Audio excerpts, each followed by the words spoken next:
Binigay ko ang lahat, naging higit pa sa sapat.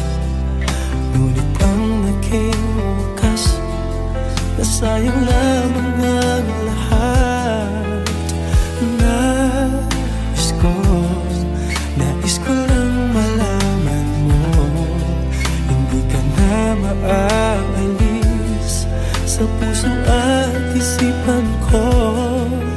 Ano bang gagawin? Puso ba'y dapat sundin? Di ko na kayang tiisin ang sugat ng damdamin.